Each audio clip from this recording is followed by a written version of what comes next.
Olá! Hoje a gente vai deixar o hype de lado e fazer uma análise bem profunda, bem estratégica do Bitcoin. A ideia é olhar para ele exatamente como um investidor profissional olharia em 2026. Vamos entender os fundamentos, os riscos e, claro, as oportunidades de verdade por trás desse ativo. Para a gente organizar a conversa, nosso roteiro vai ser este aqui. Primeiro, a gente vai entender a nova identidade do Bitcoin. Depois, vamos mergulhar nos pilares que sustentam o valor dele. Na sequência, vamos ver como ele é avaliado e quais são os cenários prováveis. Aí, a gente entra no manual de um profissional e, por fim, fechamos com a conclusão principal. Bora começar? Olha, essa frase aqui define muito bem o que o Bitcoin se tornou. Já passou da fase de ser só uma criptomoeda, sabe? Hoje ele é visto como um ativo híbrido. Tem uma parte de tecnologia, uma parte de dinheiro e uma parte que funciona como proteção para cenários de crise. É essa a mentalidade que o mercado tem agora. E é exatamente por aí que a gente começa. Pela nova identidade do Bitcoin. Vamos entender como o papel dele no mundo financeiro se transformou, e se transformou muito. Hoje em dia, o Bitcoin já não tem um papel só, ele tem vários. Pensa nele como uma reserva de valor digital, tipo um ouro 2.0. Ele também é um ativo macro global, ou seja, reage a juros, a como anda a economia mundial, e mais, ele já funciona como garantia, como colateral, em operações de grandes instituições. E por baixo de tudo isso, ele é uma infraestrutura monetária alternativa. Ou seja, ele virou gente grande no sistema financeiro. E aqui a gente vê uma mudança que é, assim, fundamental para entender o momento atual. Se a gente olhar para trás ali entre 2013 e 2020, era um mercado de varejo, aqueles ciclos de alta e queda super intensos, sabe? Agora, o jogo virou completamente. O mercado é dominado por ETFs e grandes fundos, o que deixa os ciclos mais longos, mais controlados e, o mais importante, guiados pela macroeconomia. Tá, mas o que sustenta tudo isso é o que a gente vai ver agora nos pilares de valor do Bitcoin. E a história, no fundo, é a mais clássica da economia. Pouca oferta para muita, mas muita demanda. E a base de tudo está nesse número aí, 21 milhões. É o máximo de bitcoins que vai existir. Fim. Ponto final. Não dá para imprimir mais. Isso, por si só, já faz dele um dos ativos mais escassos que existem. É um pilar fundamental do valor dele. Só que, na prática, a escassez é ainda mais forte. Dá uma olhada. Cerca de 72% de todos os bitcoins estão parados. Não se movem há mais de um ano. Essa galera está guardando para o longo prazo. Não está pensando em vender agora. Isso quer dizer que a oferta que está de fato disponível para comprar é minúscula. E qual é a consequência disso tudo? É o que o mercado chama de supply squeeze, uma compressão da oferta. Tem cada vez menos Bitcoin disponível no mercado, ao mesmo tempo em que chega uma onda gigante de novos compradores. Isso cria uma pressão compradora que é estrutural, está na base do ativo. E quem está comprando, afinal? A resposta é as grandes instituições. São bilhões de dólares entrando via ETFs. São empresas e fundos de investimento adotando o ativo. São até mesmo bancos começando a incluir Bitcoin em seus portfólios. Esse é o motor que está puxando a demanda para cima neste novo ciclo. Certo, a gente já entendeu a dinâmica de oferta e demanda, mas e o preço? Como se calcula o valor de algo assim? É isso que vamos ver agora, junto com os possíveis cenários, tanto os bons quanto os ruins.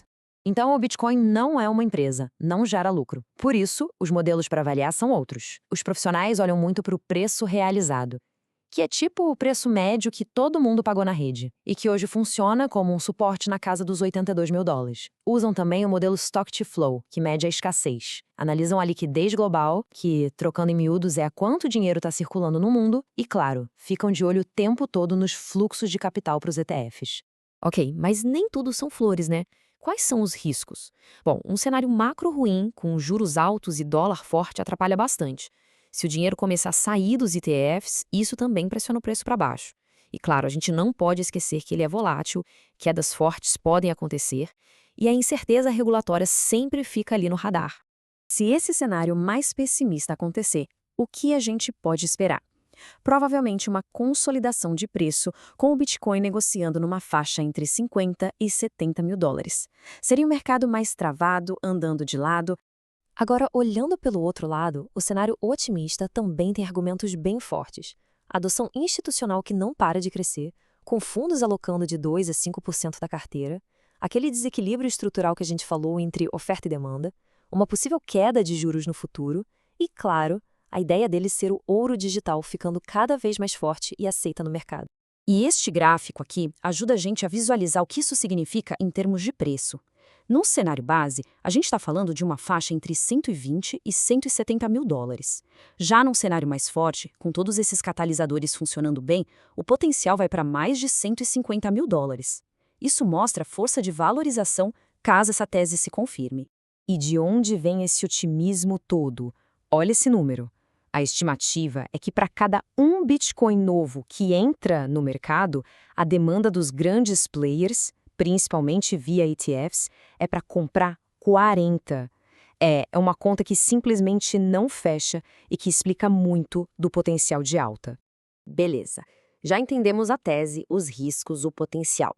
Agora, como um profissional age? Qual é a estratégia para colocar o Bitcoin dentro de uma carteira de investimentos de forma inteligente? Dentro de uma carteira moderna, o Bitcoin entra para cumprir 4 papéis bem específicos. Ele funciona como uma reserva de valor, parecido com o ouro. Ele serve de proteção ou hedge contra a inflação e desvalorização de moedas. Ele também ajuda na diversificação, porque não costuma se mover junto com outros ativos. E como a gente viu, já serve como colateral no mercado institucional.